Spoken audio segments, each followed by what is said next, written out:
Alright guys, welcome back to another SuperSecretSquirrel video.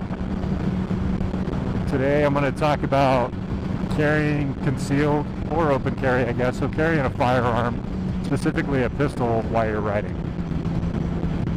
Some of the do's and don'ts, some of the things that you should consider before carrying a pistol in general, and some of the intricacies about carrying a pistol on a motorcycle.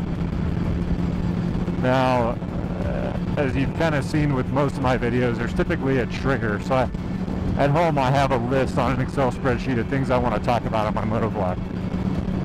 And it just so happens that two of the major topics that I wanted to talk about, one of them was, you know, what do you do after you wreck your bike, some of the things you think about.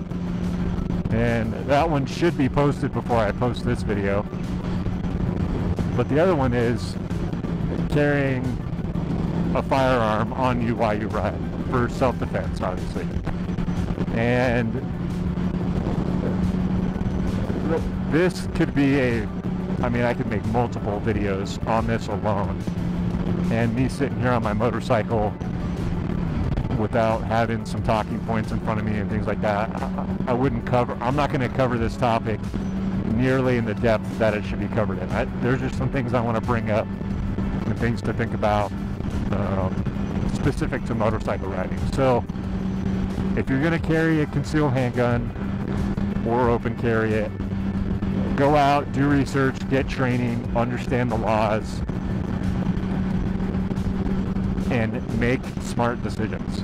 Okay, with that being said, specific to motorcycle riding, you've already gone out, you got the training, you're very familiar with your gun, you know how to manipulate it, you know when to employ it, when not to employ it, you know the laws in your state. The thing that got me to mount a GoPro on my helmet, I used to watch motovlogs pretty regularly, but the thing that got me to mount a GoPro on my helmet was an incident that I had in Albuquerque.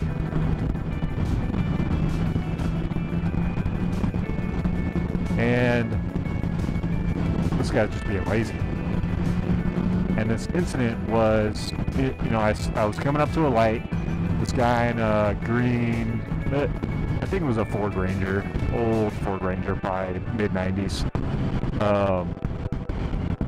He cuts in front of me. It was pretty close, but it wasn't terrible. I wasn't worried about him hitting me.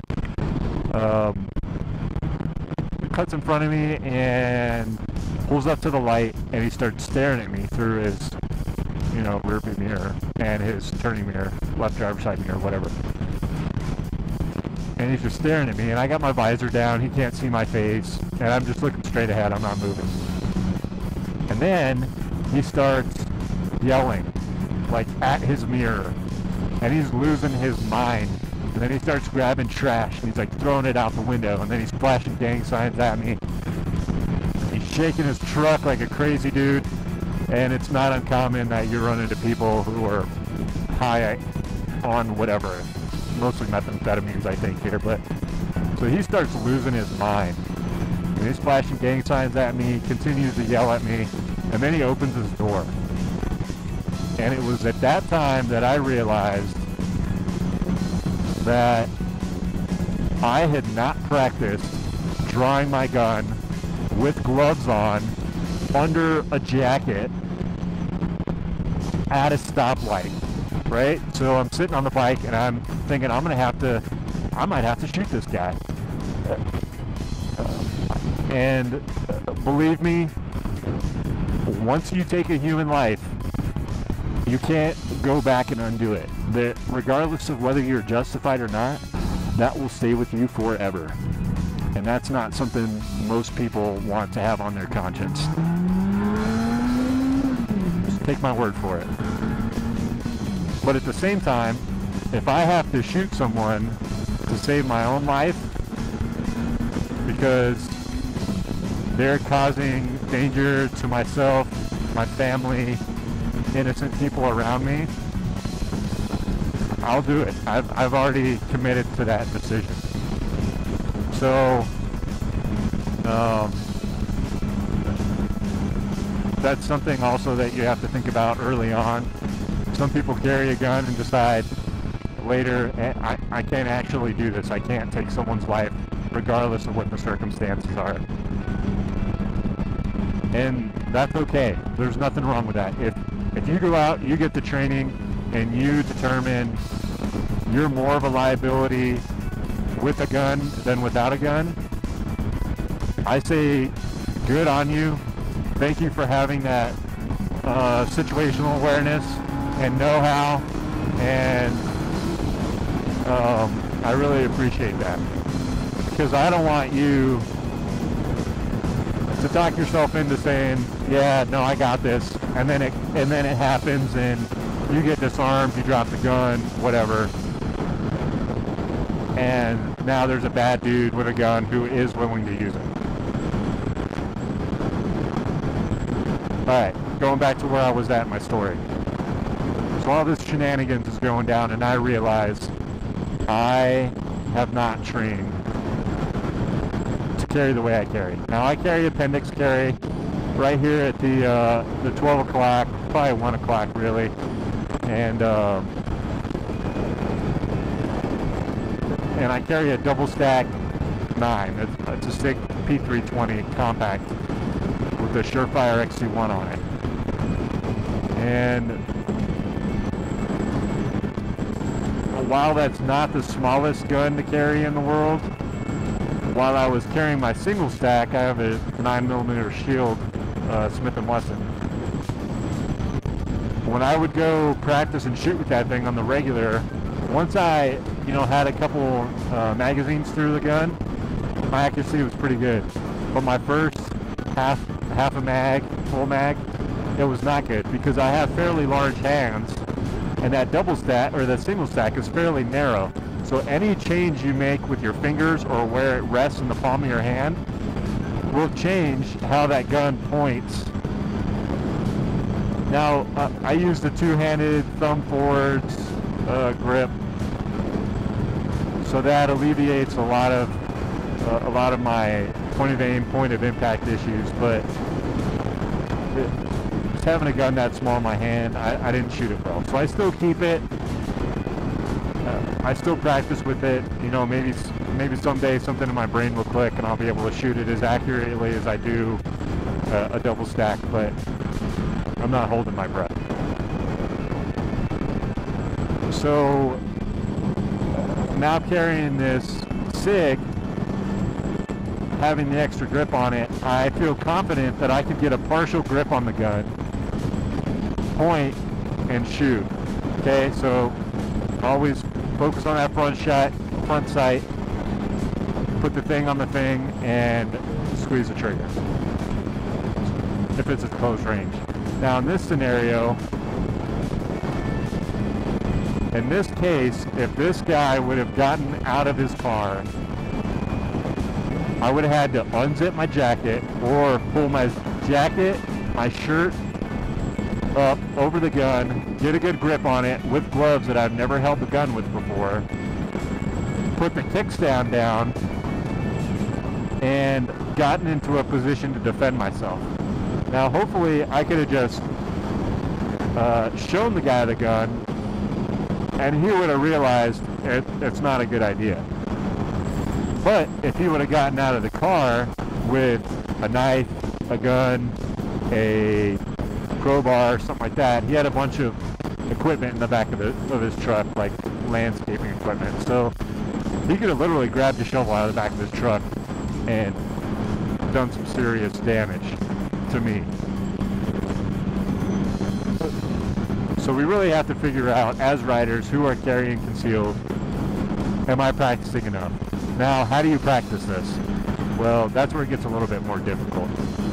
And if you watch the video that Do It With Dan posted fairly recently, it was actually originally posted by a guy, I want to say it's like Ronnie G or something like that. I don't remember the guy's name. But I'll post a link to it in the description. So I'll post a link to Dan's video, and then Dan has a link to Ronnie G's video, just so I don't have 80 links going down. Man, it's really pretty out here. Sorry, I had a squirrel moment, saw something shiny. So yeah, he's commenting and saying, this guy, Ronnie G, as he's riding, this guy's trying to like run him off the road, like literally run him off the road, hit him with his car. At one point, he's leaning out of his window and like smacking the hell out of this guy, or trying to smack this guy on his motorcycle. And Do It With Dan says, I would feel justified, this isn't a direct quote, but this is how I remember him saying it. I would feel justified taking out my gun and shooting this guy in self-defense. And I say, yes, I would probably agree with that.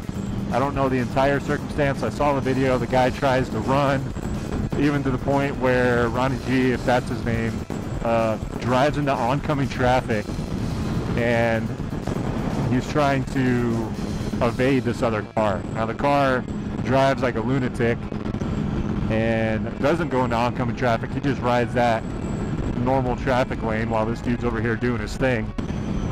And they wind up getting into a shouting match. And after the shouting match, they kind of each go their own way and whatever. So while I agree, yeah, he would have been justified in shooting this dude, you have to understand, if you're right-handed and you don't have a throttle lock, well, regardless, it's much safer to ride a bike with two hands, right? Especially if you're trying to evade somebody or whatever. What you have to do at this point, and Do It With Dan brings it up, you have to grab the clutch, bring the clutch in, use your right foot as your brake, use your body to steer, and now, this is where we get into the issues that I brought up earlier. Now with one hand, I have to reach under my jacket, get a good purchase on the gun, draw the gun safely without shooting myself, point it at the guy, and then make a controlled trigger pull, trigger squeeze. All while my bike is changing directions, or my environment, so I call it my apparatus, my motorcycle, whatever you want to call it, is changing. The guy's car is changing, and as soon as he sees my gun, what is he going to do? Probably one of two things. He's probably going to slam on the brakes because he's scared he's going to get shot, which would be the defensive maneuver, or the offensive maneuver is he's going to try to ram me because he hopes that he can hit me and knock me off my bike before I can get a shot off, or at least more than one shot. So, you know, man, it's just such a complex scenario and situation that I don't have the answers for you. There is arguably no right or wrong answer in this situation, and every variable will change the situation enough to change the answer, even if there was a right or wrong answer. And unfortunately, we can't study all that. We can't really practice riding out on a range, drawing a gun, and using it. Now, the chances that you're going to use a gun in self-defense, period, dot, are extremely low. The chances that you're going to use a gun in self-defense on a motorcycle are significantly lower than that. But in the 1 in 100 billion that you need, now I just threw that statistic out there because everybody knows that 80% of all statistics, nice for that, are made up anyway. See what I did there? But the one, you know, that 1 in 100 billion or whatever, that you actually need this skill, you need to know what it's going to feel like and be prepared for it, may be the difference between life and death. It may not. You may be able to run away, and it's all well and good, but what I'm saying here is you run into that situation, and it's the difference between life and death. So that's pretty much all I got to say about that. I'm not an expert. I'm not legal counsel.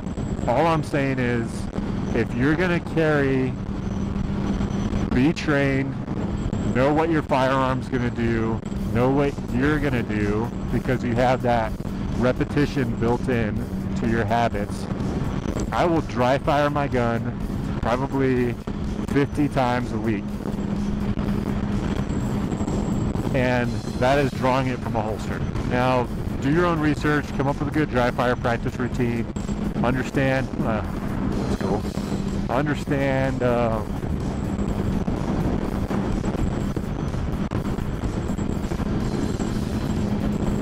sorry, I got distracted by the motorcycles. Understand